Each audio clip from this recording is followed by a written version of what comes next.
Hello everyone, my name is Elaine Maquerme. Today I would like to present to you a video about the types of peritoneal dialysis catheter.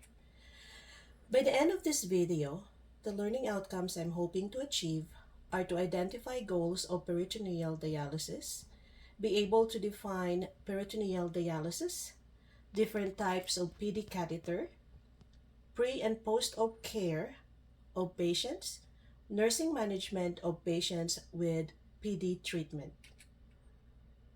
Peritoneal dialysis, or PD, is often the preferred first treatment option for home dialysis.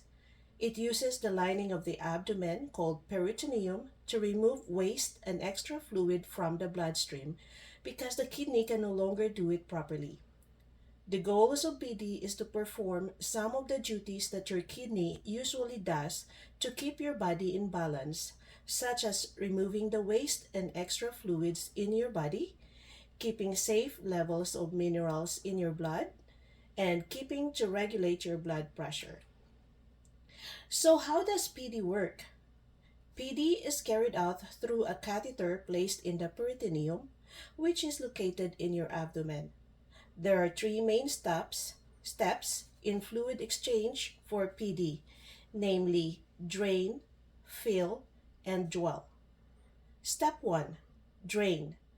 The used and saturated solution inside the abdomen is drained via the catheter. Step 2. Fill.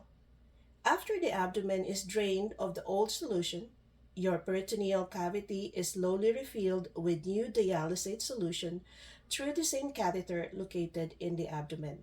Step 3. Dwell. When new solution has been emptied into your abdomen, the patient can continue their normal activities. During dwell time, the dialysis solution stays in the peritoneal cavity. The solution in your peritoneal cavity is collecting the extra fluid and toxins from your blood and into the dialysate. After a period of time, this solution is drained and replaced with a fresh dialysate solution. Types of PD catheter. The peritoneal dialysis catheter is composed of a silicone tube with an open-end port and several side holes. There are also comes in various shapes: straight, pigtail curled, swan neck, and T-fluted. Has 1 or to 2 Dacron cuffs. PD catheter have three portions. The outer segment connects via an adapter to the solution transfer set.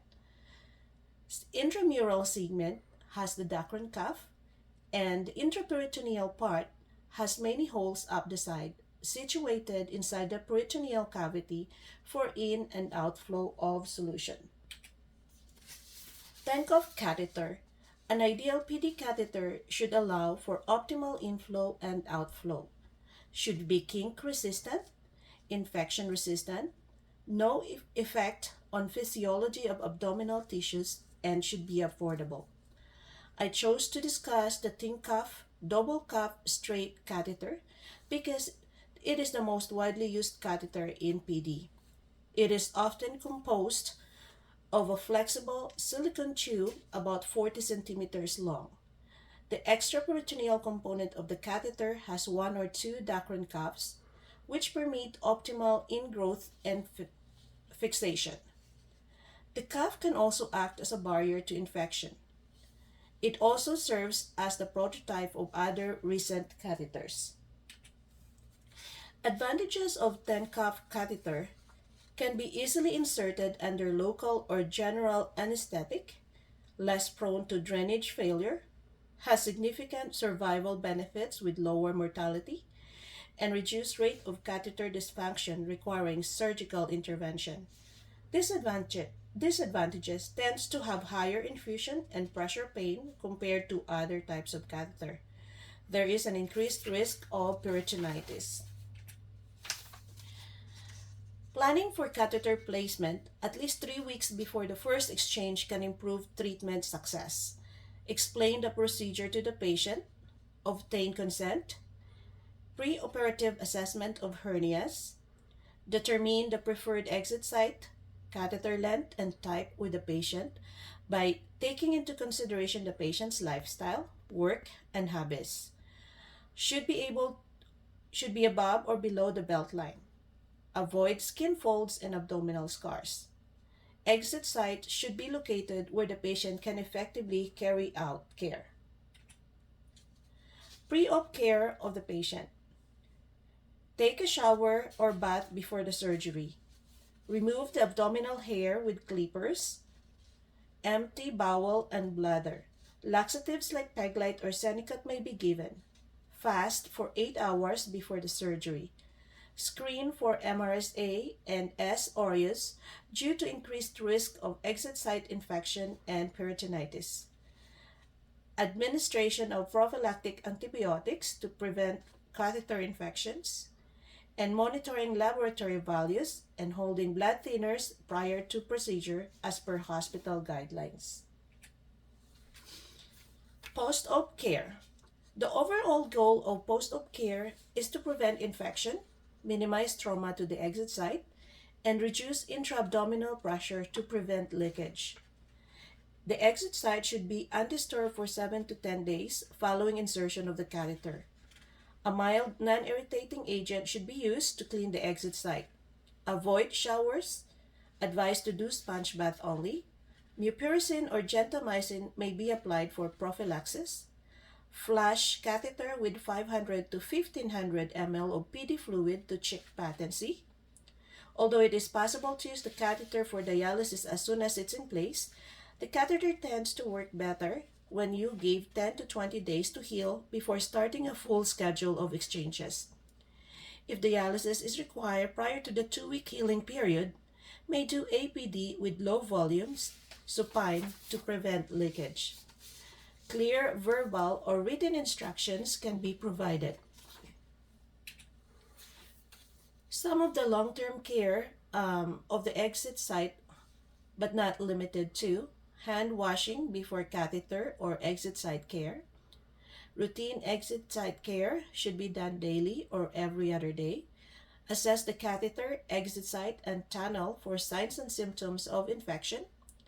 Care should be done whenever the exit site becomes wet or dry. Showers are suggested. Diving should be avoided as this may put tension on the catheter at the exit site. Never forcibly remove scabs or crust. Apply topical cream to the exit site. Secure catheter with tape or immobilization device at all times. Apply non-sterile dressing to protect from contamination. Addressing patients' concerns such as fears, depressions, and body image. Use non-critical active listening to make the patient feel that someone understands their difficulties to enhance the chance of success in PD therapy and patient's well-being. Encourage patient to communicate any questions, fears, and/or concerns. Provide various evidence-based educational materials such as online material, picture guides, and PD manual about expectations and outcomes of undergoing PD treatment. Identify patient support systems and refer them to appropriate practitioners for individual support. Encourage patients to express their concerns to their partners, friends, or healthcare team. Improve patients' positive mindset about their treatment goal by highlighting the advantages of PD, such as schedule flexibility, ability to travel, and fluid or diet flexibility. And these are my references. And that concludes my video. I hope you like it. Thank you.